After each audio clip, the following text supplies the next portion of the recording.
बिस्मिल्लाहिर्रहमानिर्रहीम। अल्लाहुम्मा सल्लि अला मुहम्मदिन नबिय्यिल उम्मी व अला आलिहि व सल्लिम तस्लीमा। अल्लाहुम्मा रब्बि इश्रह ली सदरी व यस्सिर ली अमरी वहलुल उक़दतम मिन लिसानी यफ़क़हू क़ौली। मैं अपने तमाम नाज़रीन की खिदमत में सलाम पेश करता हूँ। सलाम के बाद आज हम एक बहुत ही खूबसूरत टॉपिक के ऊपर बात करेंगे जिसको हम टेस्ट कहते हैं। और ये इंसान की जो ये ज़ुबान है, इस ज़ुबान के अंदर साइंटिफिक लैंग्वेज में अगर आप उसको देखेंगे तो मुख्तलिफ़ टेस्ट बेड्स लगे होते हैं और वो मुख्तलिफ़ जो ज़ायक़े होते हैं उनकी तायुन करके वो इंसान को ये बताते हैं कि ये कड़वा है, ये मीठा है, ये खट्टा है, ठीक है ना, ये अच्छा है, ये बुरा है। वो तमाम चीज़ों को अपने अंदर डिटरमिन करके फिर वो जहन को, इंसान को बताता है कि ये इसकी जायका है। इसको हम टेस्ट कहते हैं। और फिर दुनियावी ज़िंदगी के अंदर जब हम प्रैक्टिकल लाइफ में काम करते हैं तो यहाँ भी बहुत सारे ऐसे टेस्ट होते हैं जिनका हम आदी बन जाते हैं। लेकिन ये बात ज़रूरी नहीं है कि वो टेस्ट हमेशा अच्छे होते हैं, वो बहुत बुरे भी होते हैं। और ये बात भी ज़रूरी नहीं है कि वो हमेशा बुरे ही होते हैं, और बाज़ टेस्ट बहुत अच्छे भी होते हैं। जिस तरह फॉर एग्ज़ाम्पल सुबह एक आदमी उठ के अपने ऑफ़िस में जाके काम करता है, जब वो दिल लगा के ईमानदारी के साथ काम करता है तो फिर उसकी ज़िंदगी में एक सुकून आ जाती है और वो बड़ा इत्मीनान फ़ील करता है। और इसके मुकाबले में अगर कोई काम चोरी करे, अगर दफ्तर जाए तो वहाँ जाके भी जो ज़िम्मेदारी उनको दिया गया होता है उनको वो सही अंदाज में आगे लेकर ना जाए तो उसको गलत टेस्ट का एक दुतला यहाँ पर लगी हुई है ना, तो ये गलत है। मतलब अच्छे भी होते हैं और बुरे भी होते हैं, ठीक है। फॉर एग्ज़ाम्पल अगर आप देखेंगे एक्सरसाइज करता है एक आदमी फ़िट रखने के लिए, वो वर्जिश करता है, जिम में जाता है या रनिंग करता है या जॉगिंग करता है, ठीक है ना, तो उसका भी अपना एक टेस्ट है जिसे उस आदमी को अंदाज़ा हो चुका होता है, जिससे वो मुस्तफ़ीद हो चुका होता है। वो हमेशा सेहतमंद रहता है, वो फ़िट रहता है, उसके आसाब मजबूत होते हैं, उसका जहन सही चलता है, ठीक है, उसका स्टेमिना हमेशा मुस्तहकम रहता है। उसके मुकाबले एक आदमी हमेशा लेज़ी रहता है, सोए हुए रहता है, पड़ा रहता है, तो उसका भी एक टेस्ट है। वो काहिल बन चुका है, गलत है ये टेस्ट। और वो दूसरा टेस्ट एक आदमी को मुस्तैद बनाता है, वो तो सही है ना। एक नौजवान था, उसको उस सल्तनत की बादशाह की बेटी से मोहब्बत हो गई थी और वो हमारी तरह शायर था। उसके लिए लिखता रहता था, हमेशा कुछ ना कुछ उसके लिए गुनगुनाता रहता था।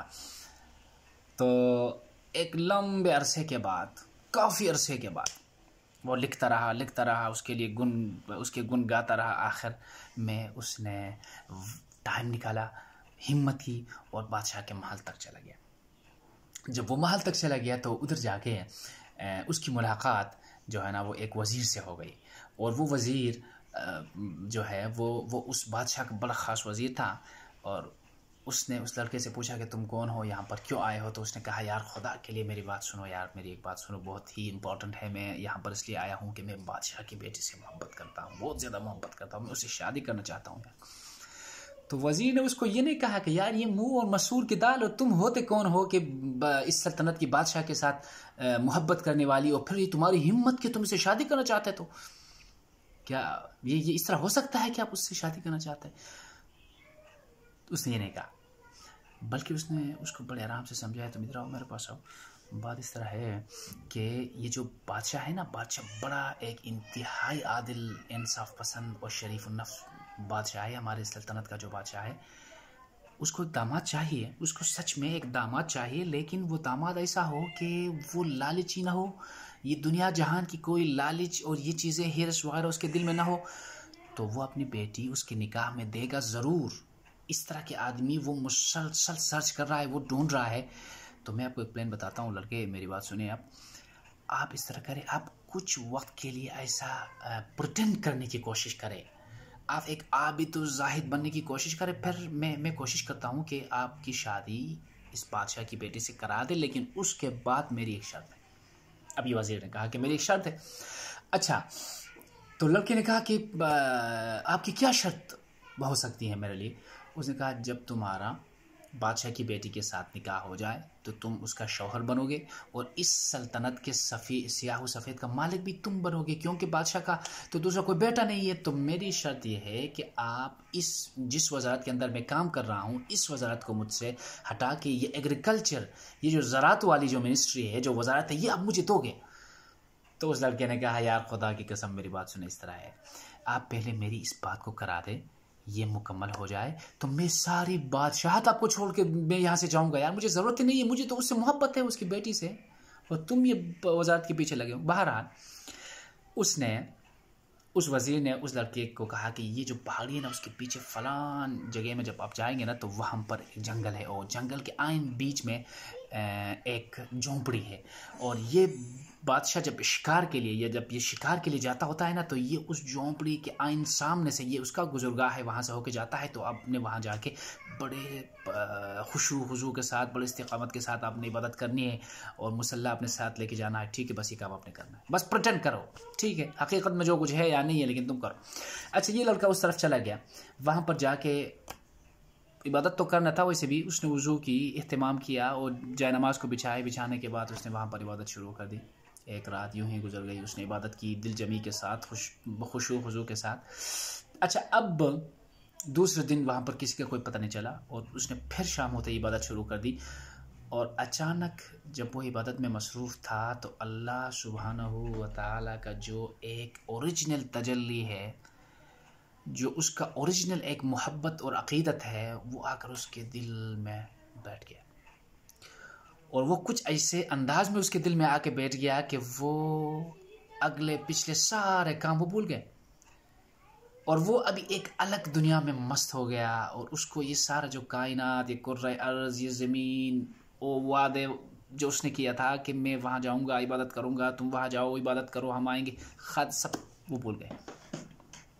मतलब उसको टेस्ट मिल गया, अभी सही जिस टेस्ट के लिए हम बात कर रहे थे ना, अब वो मिल गया। अच्छा, अब दूसरे दिन ये बादशाह अपने लश्कर के साथ, अपने जाहू जलाल के साथ, अपने फ़ौज के साथ, चूँकि शिकार के लिए जा रहा था, उस तरफ से उसका आना हुआ, और उसने देखा कि झोंपड़ी के अंदर एक बहुत ही खूबसूरत नौजवान है, और मुसल्ले पे बैठा हुआ है, नमाज़ पढ़ रहा है, और टोपी सर में खूबसूरत है।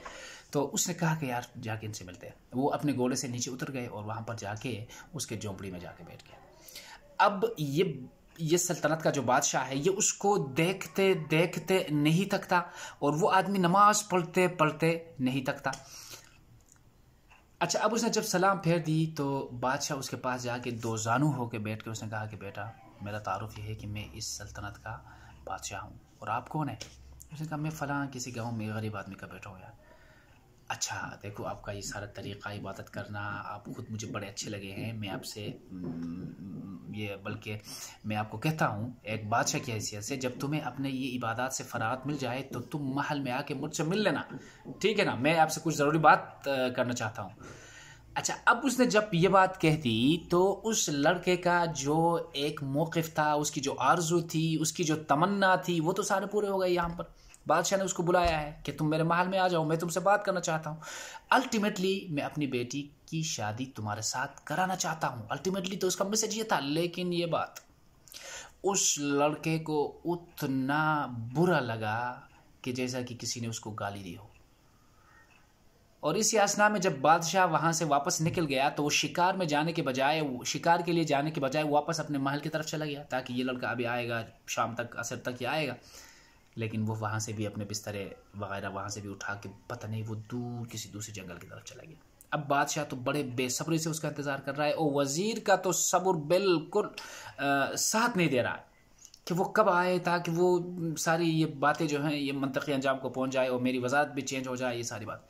लेकिन वो नहीं आया। अच्छा, अब बादशाह ने कहा कि जितने भी आपके सिपाही हैं, फौज, उसके पीछे लगा दो, उस आदमी को ढूंढ के ले आओ, वही आदमी मेरे दामाद बनने के काबिल है, दूसरा कोई नहीं। हमने बड़ी गलती की है, उसको अपने साथ लेके आना था, बादशाह ने कहा।